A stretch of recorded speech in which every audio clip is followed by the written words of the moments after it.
Okay, this is gonna be a tough one for me. If you know me and my channel, you know that I'm a little bit of a sucker for Maersk Air Cargo for many reasons. But when Herpa made the first Maersk Air Cargo 767, and that was a kind of a letdown, I really hoped that Herpa would fix these issues when they then would release the 777. But is that really the case? That is what we want to find out in today's review, which we can do thanks to our great partner here on the channel, Jumbolino Model, where I get my new aircraft models from, and I can highly recommend them to you. You can find a link to them in the video description below.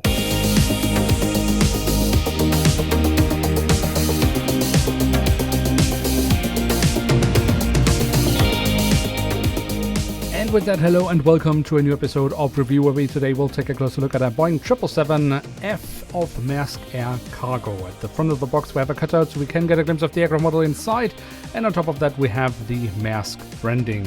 On the back side of the box, well, there's not much to be discovered apart from another cutout, so we can see the aircraft model from below. I mean, yeah, Herpa does not know how to make good boxes, or at least they don't care to do so, and that's why we won't waste more time on that and skip one to the model.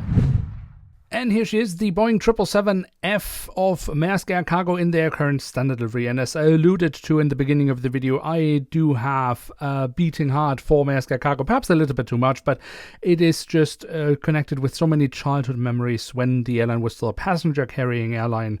But I will still try to be as objective as possible with this aircraft model and not let my personal feelings get too much in the way of this review.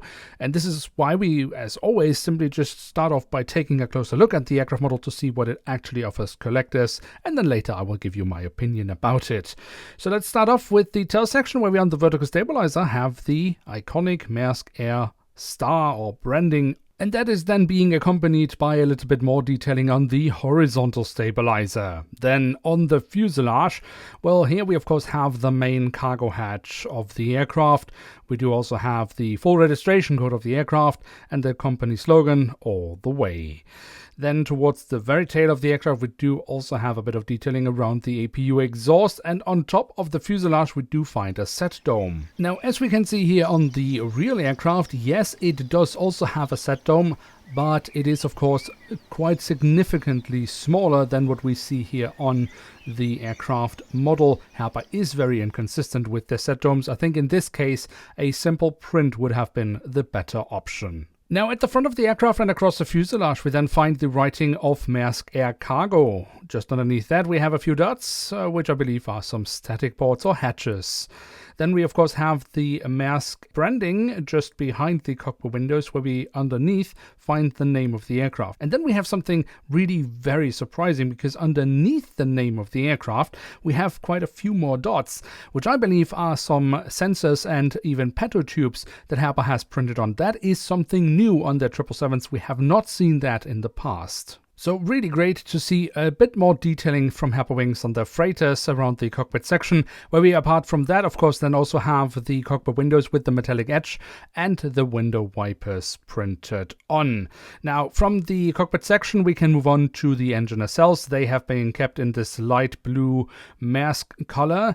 And here we then also have the silver leading edge printed on, as well as the Maersk Air branding and the safety markings, but I will return to this a bit later.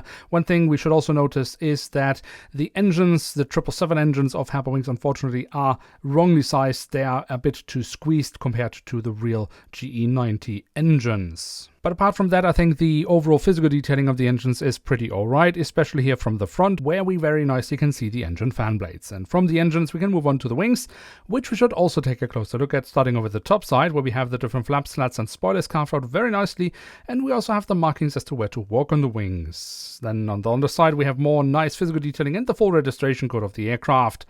The landing gear on this aircraft model is the standard landing gear that Herpa uses for all their 777 aircraft. Looks good on the main landing gear. Also the front landing gear, not too bad overall, but I would have wished for some printed details here. That would have really elevated the whole thing. On the belly of the aircraft, we then have the Maersk Air branding once again, but of course immediately destroyed by a hole in the fuselage for a stand that is not included with this aircraft model. And I mean, when we know how scarce printed details with Herpa Wings models are, it is even more of a letdown than to immediately destroy them. And then last but not least, we do also have the remaining doors to the cargo compartments printed on here at the back of the aircraft and also here at the front of the aircraft. So there we have it, the Boeing 777F in the current standard livery of Maersk Air Cargo from Herpa Wings in scale 1 to 500. And what can we say about this aircraft model? Now, I am very excited that we have another Maersk Air Cargo scale 500 aircraft model, but my personal excitement should not prevent us from taking a realistic look at what we have here in front of us. Now, the 777 mold of Herpa, I think, is pretty good. I don't really have big issues with it. Now, there has been discussions in the community about Herpa recently applying the wings fairly flat. They should have a slight angle upwards, and also on this aircraft model, yes, the angle is not ideal. So there is again some inconsistency here from Herpa Wings and definitely potential for improvement, but at least I don't have ground clearance issues with this aircraft model. Of course, we also have the ongoing issue with the GE90 engines of Herpa Wings being too squeezed. This is not just for this model, but for all of Herpa's 777s, and it's been going on for years, and they clearly don't care about it because otherwise they would have changed it by now. I do also have to question Herpa for their placement of the Maersk Air branding and safety markings on the engines, which are clearly placed way too low. And I mean, they managed to do it right in the 767, so why do it wrong on the 777? Then there is an issue with the Maersk blue color on the aircraft model being too bright. Now we can take a quick look at the 767, and yeah, I mean, it's fairly close, but I would say also here the consistency is not quite there. If anything, on the 777, Herpa has gone for an even brighter blue, and that for me is definitely going the wrong direction with the color. I would have preferred them to go in a slightly darker tone if they changed the color at all. For that, I do also have some recordings of a 777 of Maersk Air Cargo in the real world. And yes, the blue tone does of course change quite a bit, or at least the perception of it does change quite a bit depending on the light or the weather conditions. But still, I think Herpa is going too bright with their color on the aircraft model. But unfortunately, the list of issues with this aircraft model, well, it doesn't stop here, because now we are coming to the real, and for me, the biggest issue with this aircraft model. Now, we already had issues with print lines on the 767 of Maersk Air Cargo from Herpa Wings, but unfortunately, they have not solved it for the 777. No, on the contrary, it has gotten even worse. This has got to be one of the worst offenders of print lines I have ever had in front of me. And look, this is all down to printing techniques. The majority of the blue color you see on this aircraft model is a blue base color of a very high quality.